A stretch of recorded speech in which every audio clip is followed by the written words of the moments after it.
So it's a wonderful day. It's up, sometimes you don't want to put the date on, but it's October 26th, 2024. This is National Blue Ribbon Make a Difference Day because I made it up. All right. But it's eternal because making a difference is, is every day, all the time. Um, I am, they call me Grandma Sparky. My real name is Halise Bridges. I am the founder of Blue Ribbons Worldwide, and our mission is to unite humanity through the power of love, one child, one community, one country at a time. And as you're uniting people, we're about building people up instead of putting them down, empowering dreams instead of saying you can't do it, instead of saying I own this turf and I can't share it with you. We are connecting and collaborating together. It's a model for our for the future, for our kids, for our planet. To how do we connect? How do we empower? How do we inspire? How do we unite? And and in a little bit, we're going to be talking about the Who I Am Makes a Difference Blue Ribbon as a key to unlock the door within our souls so that we can discover our purpose and our passion and be able to help each other make those dreams come true. This magnificent and beautiful woman that is next to me is Lynn Sanders. And Lynn is the president of Difference Makers Media. And she is an empowerment story telling coach. I'm going to say that empowerment storytelling coach because that's exactly what she does. She empowers everybody to tell their story so they can be heard, they can be seen, they can prosper, they can attract the right people to them to do their work. And she is a certified Blue Ribbon trainer, a graduate of Standing Strong Together Community Building Leadership Training, which is our 5-star system for acknowledging the worth of self, acknowledging the worth of others, how to build trust, how to empower dreams, and how to make a difference in our community, country, and world to advance the human potential of everyone that we touch and meet. So, Lynn, what I Yeah. love for you to do is tell us more about how do you work with people so that they can tell their story and attract the people that they want. Thank you so much, Sparky. We all have stories within us, and the big question is, what's the story that you're telling yourself? And then how do you communicate the highest potential within yourself to others so you can make a bigger difference? And Sparky and I both share the passion of making a difference. My company is called Difference Makers Media, and I love helping people raise their awareness about themselves. And that involves being aware of the words that we use, because we're really crafting the story of our lives every day by the choice of our words. So I help people through coaching them, helping them write their story, tell their story through interviews, and then promote their story, bringing it out to the world. Think of it like a 3-legged stool. You learned first how to craft your story well, how to really imagine what are the right words to put together so you're going to attract the right audience, the right prospects.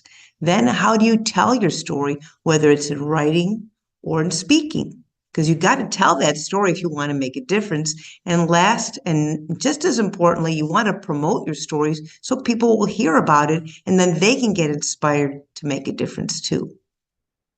Yeah, and now, when you cultivate others, you had to cultivate yourself.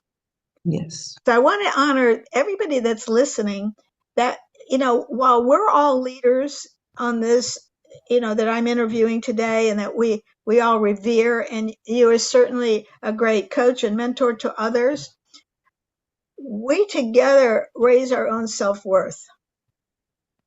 We're taking it step by step in building something like a 3-legged stool, okay?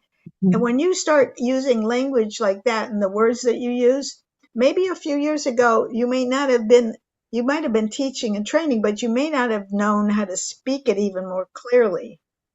So Mhm. every time we teach, we learn. Am I right?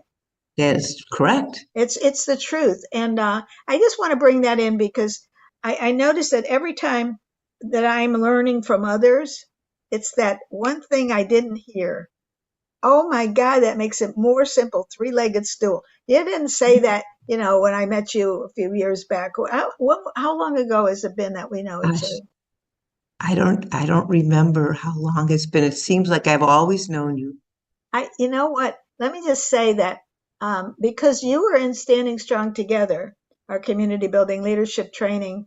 And it was with what you introduced me to Sandra D, who just got on the call, and Yes. Catherine and Catherine Silverby and all the major leaders, okay, who Mhm. all just said yes because you invited them to take my training.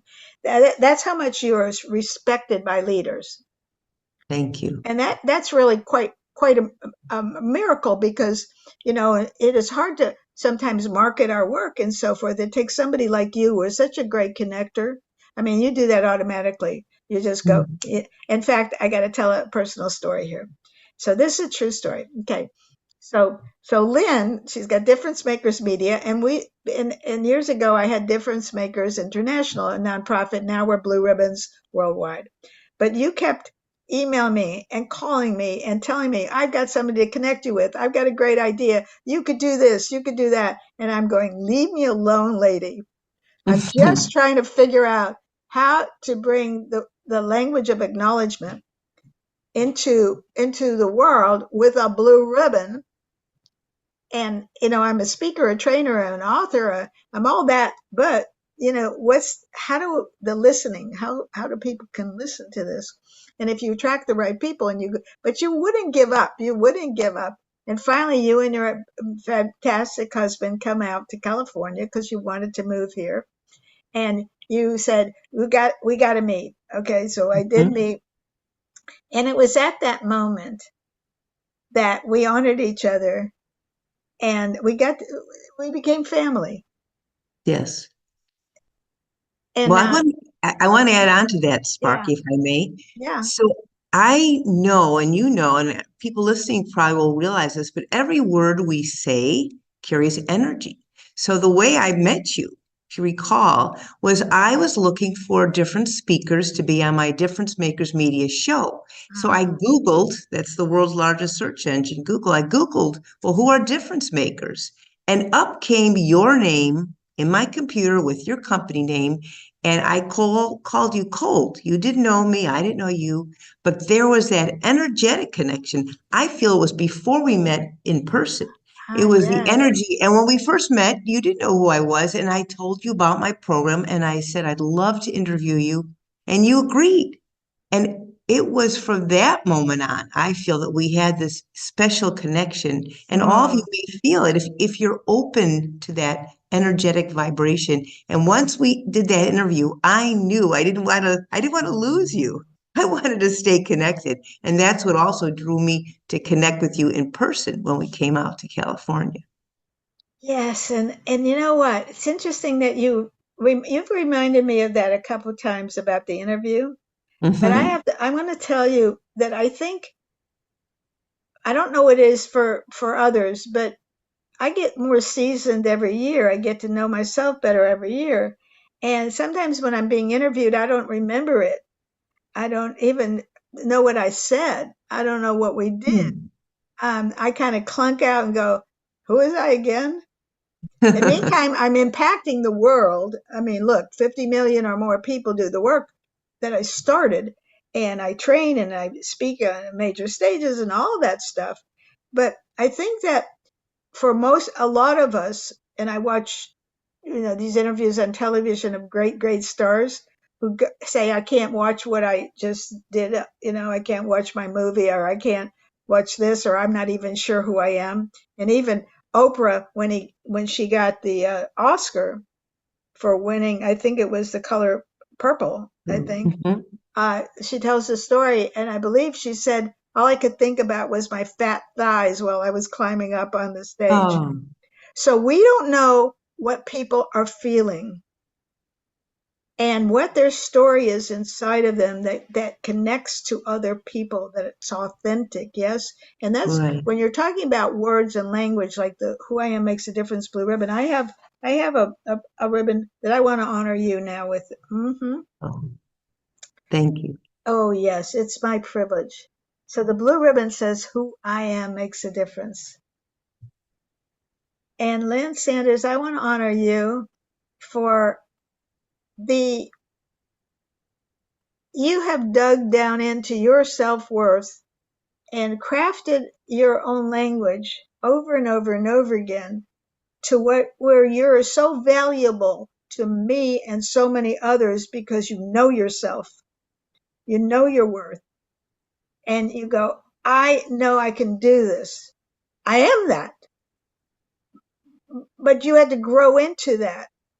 And so when you talk about language is energy, words are energy, you speak it because it's so the truth, because you know it.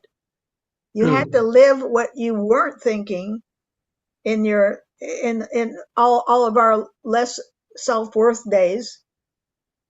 And we're growing ourselves moment by moment. But I want to thank you for the connections you make for me and us to collaborate together, to speak and train. And you're a graduate of Standing Strong Together, community building leadership training, teaching humanity how to love because you know how to love. And thank you Thank you. for moving to California and finding the right place, because you were, and two, you just were a dog with a bone about making sure that that happened. Yeah, Would you accept this gift from me? with pleasure. Thank you. May I have permission to place it on you virtually? Yes. Okay, Yes. it goes above your heart. It points up toward all your greatest dreams coming true. And it is tradition for me to take the spark from my heart and put it in the cheerleaders in your ribbon. It is the sound that makes dreams come true. And do this with me with the snap. Ready? Say in a one, And a one, and a and a two, two, and a and a three. three. Bing! Every time you hear a bing, you'll know that a child within us all just got our dream, because we're helping each other, we're building each other up, we're cheerleaders for each other. It's tradition for me to give you virtually two extra ribbons. One you honor somebody, one you pay it forward. And in the spirit of this opportunity, you tell us one of your. I know you honor people all the time, Yes. so we have a few minutes. Would you tell a special story about those that you honor and the difference it makes? Sure. And you know some of those stories I already. do very I've much. honored, it's hard to track. I track by the number of ribbons I buy, but I've honored over 2,500 people. Wow. And they range just from all different people, from grocery store clerks to postal workers to waiters and waitresses to business people to doctors and nurses who work with me, as well as my own family and friends. Right. And actually, I'd like to share two short stories if we have time. I don't know. You have to We let me have know. about 2 minutes. Okay, so I'll just do one story then, Yeah, because right. they're all wonderful. I want to share the story of my father, because I think to me that's the most meaningful and emotional story that I have experienced Yeah. personally. My father's health was failing. He lived in Florida with his second wife because my mother had already passed away, and I wanted to see him. So I flew from Illinois to Florida. He was in a wheelchair, and his caregiver was there. His wife, Honda, was there. My brother and his wife were there. And I had been honoring people all along the way with blue ribbons. So when I got in the room, I was so excited to see my dad, but I saw the others first, and I thought I would save my dad for last. So I approached first my brother and his wife, and they knew already that I was honoring people with blue ribbons. And the minute I asked them, would you accept this blue ribbon? I didn't even go into details. I just said, I have a blue ribbon for you. They waved me off. And you have taught us that if someone doesn't want a blue ribbon, you don't force it on them. So I thought, fine, I'm not going to worry about that. And I went on. I honored the caregiver who just got all choked up and said, "You're going to make me cry." And I honored my dad's wife, Hannah, who said, "Oh my gosh, this is so wonderful and beautiful." And then I went up to my father and I was sitting next to him because he was in a wheelchair. And I showed him the ribbon and I said, "I have a gift for you, a blue ribbon. It says, 'Who I am makes a difference.'" And he looked at me so intently. And I knew he understood everything I was saying. He just wasn't able to make sentences. He could answer with one word responses like yes or no, but his brain, his mind had altered in this time. And so when I asked him if he would accept this ribbon, he said yes. And then I told him, even though in my mind I was thinking back about a time when we had had a separation, I told him all the good things that he had done for me and for our family, and how he had taken me out to Riverview as a kid, and how he's provided for our family and supported me. And I could see his eyes were welling up with tears. And when I placed the ribbon on him and I gave him the bing, the tears started rolling down from his cheek. And in his eyes, I could see he was thinking. And he said with a lot of labored breathing, very slowly, "May I kiss your cheek?" And I thought, oh my gosh, he's put those words together. He was so moved by this ribbon. And I leaned in close. I said, "Of course." And he gently kissed my cheek, and I returned the kiss to his cheek. And in that moment, I knew that if this is the last time I'm ever going to see him, this is the most perfect way for us to be together, where I'm honoring him and he's grateful. And it was like a moment in time that I would always savor. And in that year, my dad's health got worse. And unfortunately, I wasn't able to get to him in time. And before I knew it, he was in the hospital. And it was a period of COVID where they weren't allowing visitors. So my brother, who was in Florida, said, "Don't bother coming now. You won't be able to see him." But I was sending prayers to him. And I knew that we both shared that memory of love, so that when he passed, we both carried it with us. And I'm always grateful for that. Always. And and what you just said, and I'm going to just complete our magnificent time together in that, tell people how much they make a difference today. Yes. If you're jealous of somebody, go up to them and tell them, "I really admire you for whatever," and get over that. If you want to forgive, find a place to forgive. The ribbon ceremony will allow you to do that. If before you pass on, make sure that somebody knows how much you love them. And the Yes, that's ribbon so important. will be a constant reminder. It is a tool that gets you into the door of another person's soul. It is the glue that connects you forever together through love. And it is the beginning of creating a blue ribbon world where everybody knows that who they are makes a difference, and that dreams really do come true. Grandma Yeah. Sparky loves you. This will go on social media in the next couple of months, and we'll be sharing it for eternity. Welcome to Blue Ribbon, National Blue Ribbon Make a Difference Day, for today and every day of the world. God bless you. Bye Thank bye. you. Thank you. Bye-bye. Great job.